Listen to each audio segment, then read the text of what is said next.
I caught my future mother-in-law pretending to be the one marrying my fiance, and she destroyed my dress in the process. So, I've been engaged to my fiance for a year and we're planning to be married in December in Colombia, and of course, I'm beyond pumped.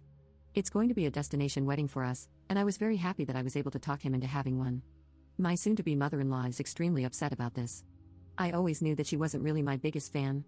She's polite and very fake-friendly, but she'll do things like sit on my fiance's lap, tuck his hair behind his ear, and cut his food for him. On one occasion, I actually saw her feed him in public. However, to my fiance's credit, once I told him that I thought that was beyond weird, it never happened again. Future mother-in-law is very upset about our destination wedding. She thinks we'll all be somehow unalive there, constantly complains about the cost of her airfare, the size of the wedding, the thought of my fiancé getting sick, etc. You get the picture. I try to limit her exposure to my wedding planning. Though when I do this, she complains to my fiancé behind my back about how she's being excluded. She came over yesterday, theoretically to see our new house, but instead offered the following criticisms. She hates my engagement ring because it's far too extravagant, and there are children starving in Africa, and that I'm getting fat, so I need to watch the calories or I won't fit into my dress. Meanwhile, she's bragging about her diet and how chic and slenderizing her mother of the bride dress is. This delightful conversation was interrupted by my fiancé asking me to help him put a bed in the spare guest room together, so I left her to her own devices and Netflix while I helped. About 40 minutes into assembly, I went to take a bathroom break and headed into the master bedroom, and what do I find but my future mother-in-law struggling to yank my dress over her head but was freaking stuck. I blurted out, "What the hell?" and she immediately started stammering, "Oh my god, oh my god, oh god." At that point, my number one concern was her tearing the sheer backing of my dress, so I rushed over to help her. It was all for naught as she managed to scratch her way through the back of the dress and completely destroy the sheer material. She burst the side zipper of the dress and got a dirty footprint on the train. I asked her, as soon as I got her out of the dress, what the hell she thought she was doing. She responded that she was just trying to make sure the dress would fit me, because if the dress fit her, then it absolutely fit me too. If it didn't fit her, then I obviously had some work to do. Never mind that I just had my final fitting, and it had fit like a glove. My fiancé is very disturbed by what happened, as am I, mostly because I doubt she was trying to just try on the dress for funsies. There was also a bouquet of dried flowers on the bed that wasn't there before. I think the woman was actually trying to pretend she was the bride, which for so many reasons, is so wrong. She hasn't offered to pay for any of the repairs to the dress, and I have no idea how much it's going to cost until I can get to the seamstress tomorrow. In the meantime, in lieu of an apology, she's lecturing me on spending so much money on a wedding dress, and clearly, the trouble she had getting into the dress was a sign to get something less dramatic and ostentatious. It's taking everything in me to tell her to not pound sand. Update 1. First things first, the wedding is off. We are still together and remain engaged, but things are very, very strained between us. The only thing that has really stopped me from leaving this relationship is that I love him from the bottom of my heart, and I can see how much this is hurting him. I really want to work past this if we can, and we're both committing to seeing a couples therapist. After his mom ruined my dress, my fiancé confronted her by telephone and demanded that she help cover the damages to the dress. She refused because she said it was an accident, and that she really was just trying to help. She literally tried to spin this as her helping me by, and I quote, giving me a standard to aspire to, and she also admitted that she just wanted to feel as young and beautiful as me. The worst part is that he believed her BS. At this point, after she refused to pay, I started pitching a fit until my fiancé said that we shouldn't jump to conclusions on the damages until we visited the seamstress. So we went together, and the assessment was that it was completely trashed and beyond repair. Hearing how badly my dress was mutilated crushed me, but the worst part was my fiancé's reaction at the seamstress. He kept minimizing the damage, pointing out how certain things absolutely could have been an accident, and he also lied to the seamstress and told her that the dress had an accident, when in reality, it was his mother attempting to relive her model days.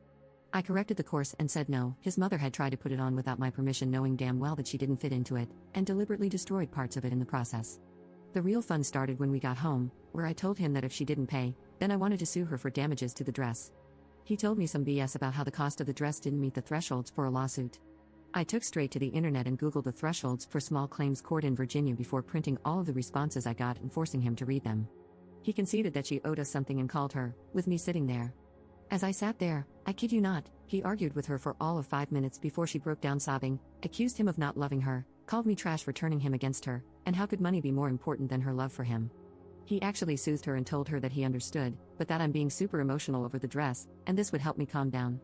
She started babbling and sobbing, and he said that he'd talk to me. After they hung up, he had the nerve to turn to me and say that all he wanted was peace and to please just let him pay for the dress and let this go away. I lost it and started screaming at him. I cried harder than I probably ever have cried because I honestly feel that he took her side over mine. I told him that it wasn't about the dress and that if he genuinely believed that this was over an overpriced dress at this point, then we needed to cancel the wedding and he and his mom could have a nice vacation to Colombia without me. We argued, and like he's been doing, told me that he saw my point. I told him that I didn't want her at the wedding, and shockingly, he agreed. I sat next to him the next day when he called her and told her that because of what happened, we couldn't have her at the wedding. I actually felt proud when he hung up on her after she screamed and sobbed about how he can't do this to his own mother. I began to consider that maybe I was wrong about how he refused to stand up for me. That is, until I was on our shared iPad. I rarely use the iPad because I'm way happier with my Kindle, but I'll reach for the iPad in the rare event that my Kindle is out of juice and my phone is out of reach. While I was using it, what pops up but messages from his mom, asking about the best way to purchase discounted flights to Colombia. I scrolled through the messages, and he had folded the very next day, saying that he had disinvited her for my sake, but he still wanted her at the wedding. That he'd slowly work on changing my mind, and hopefully on the weekend of the wedding I'd be feeling forgiving and welcome her, and if not, I could deal with it. I lost my mind and I actually started packing my bags, but he was the one that ended up leaving to stay with his friend while I stayed in the house. The fight wasn't pretty, and that's about where we're at right now. I feel played right now, and that's exactly what he was trying to do, play both sides. We both agreed that the best thing to do for us is to postpone the wedding until trust is re-established, deposits be damned. And if anyone asks what happened, I'll tell them the entire story. Future mother-in-law, for the most part, is fuming and trying to spin this into me being a trashy, greedy harpy that's determined to bring her and her precious baby nothing but misery. She's tried to come to our house several times to get my fiance, but I haven't answered the door. Fiance, to his credit, has blocked her on his phone and hasn't told her where he's living right now. He's gone no contact and has agreed to no contact until we begin therapy. He's turned over all of his passwords and the iPad so I can check his messages when I want to, and trust me, I'm checking. I love him, and I want to be able to go the distance with him, but while his mom is in the picture, I just don't think I can. For God's sake, I'm looking through his email accounts and messages for contact from his mother. I can't even begin to explain just how messed up that is. Update 2. There are several new things to report. One being that my fiancé has kept his end of the bargain. He's had no contact with his mother, and I know for sure because I'm religiously checking his accounts, and she's also losing her mind. This week, I have had my Ring app go off 4 times, all at odd hours of the night, and it's her. I have footage of her shoving notes under my door.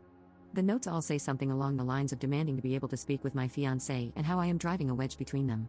There are countless text messages asking me why I'm forbidding contact between my fiancé and his mother, and how unnatural it is to stop a son from seeing his mother, and that I'm going to burn in hell, and am a disgrace to womanhood. She even came to my work, and when I refused to see her, security escorted her out.